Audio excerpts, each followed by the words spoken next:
को इंदिरा एकादशी की हार्दिक शुभकामनाएं। आइए आज के दिन सुनते हैं इंदिरा एकादशी की व्रत कथा। एक समय की बात है, धर्मराज युधिष्ठिर कहने लगे कि हे भगवान, अश्विन कृष्ण एकादशी का क्या नाम है, इसको करने की विधि क्या है और इसे करने से क्या फल मिलता है, कृपा करके कहिए। भगवान श्री कृष्ण ने कहा, इस एकादशी का नाम इंदिरा एकादशी है। ये एकादशी पापों को नष्ट करने वाली और पितरों को अधोगति से मुक्ति दिलाने वाली होती है। हे राजन, ध्यान पूर्वक इसकी कथा सुनना। इसको सुनने से ही वाजपेयी यज्ञ करने का फल भी मिलता है।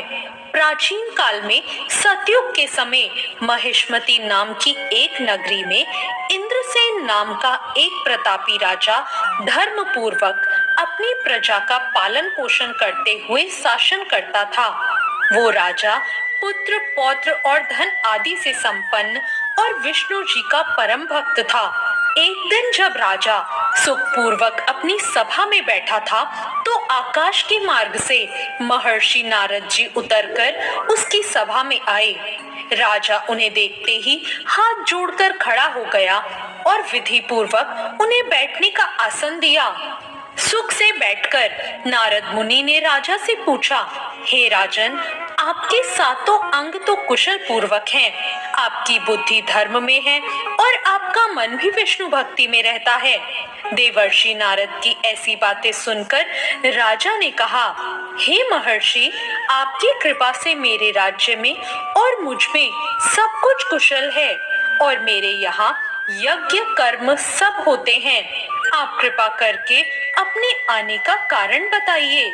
तब ऋषि ने कहा, हे राजन, आप आश्चर्य देने वाले मेरे वचनों को सुनो। एक समय मैं ब्रह्मलोक से यमलोक को गया। वहां श्रद्धा पूर्वक यमराज से पूजित होकर मैंने धर्मशील और सत्यवान धर्मराज की प्रशंसा की। उसी धर्मराज की सभा में महान ज्ञानी और धर्मात्मा आपके पिता को मैंने वहां देखा। उन्होंने ये संदेश दिया जो मैं अब आपको कहता हूँ।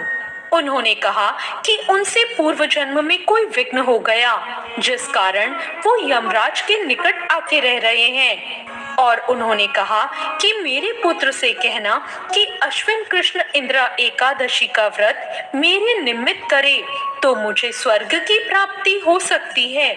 इतना सुनकर राजा ने कहा, हे महर्षि, आप इस व्रत की विधि मुझे कहिए। नारद जी ने कहा, अश्विन माह के कृष्ण पक्ष की दशमी तिथि के दिन प्रातः काल श्रद्धा पूर्वक स्नान से निवृत्त होकर पुनः दोपहर को भी नदी में जाकर स्नान करें।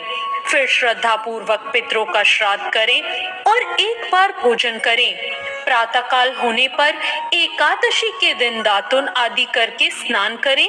फिर व्रत के नियमों को भक्ति पूर्वक ग्रहण करते हुए प्रतिज्ञा करें कि मैं आज संपूर्ण भोगों का त्याग करके निराहार रहकर एकादशी का व्रत करूंगा।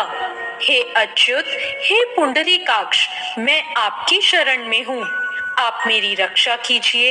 इस प्रकार नियम पूर्वक सालिग्राम की मूर्ति के आगे विधि पूर्वक श्राद्ध करके योग्य ब्राह्मणों को फलाहार का भोजन कराएं और दक्षिणा दें।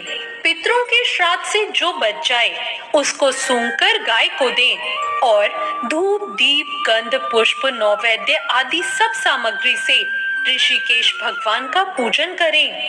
रात में भगवान के निकट जागरण करें। इसके बाद द्वादशी के दिन प्रातः काल होने पर भगवान की पूजन करके ब्राह्मणों को भोजन कराएं। भाई बंधुओं, स्त्री और पुत्र सहित आप भी मौन होकर भोजन करें। नारद जी ने फिर कहा, हे राजन, इस विधि से यदि तुम आलस्य रहित होकर इस एकादशी का व्रत करोगे तो तुम्हारे पिता अवश्य ही स्वर्ग लोक को जाएंगे। इतना कहकर नारद जी अंतर ध्यान हो गए।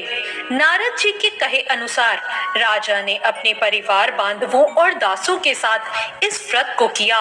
व्रत करने से आकाश में से पुष्प वर्षा हुई और उस राजा के पिता को गरुड़ पर चढ़कर विष्णु लोक प्राप्त हुआ।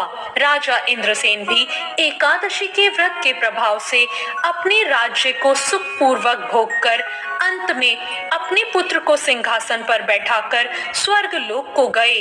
हे युधिष्ठिर, ये इंद्रा एकादशी व्रत का महात्म मैंने तुमसे कहा है। इसको पढ़ने और सुनने से मनुष्य सब पापों से छूट जाता है और सब प्रकार के भोगों को भोगकर वैकुंठ को प्राप्त होता है। ये थी आज की इंद्रा एकादशी की व्रत कथा। आपको ये कथा कैसी लगी कमेंट करके जरूर बताएं। कथा अच्छी लगी हो तो वीडियो को लाइक जरूर करें और मेरे चैनल को अभी तक सब्सक्राइब नहीं किया हो तो सब्सक्राइब जरूर करें। धन्यवाद।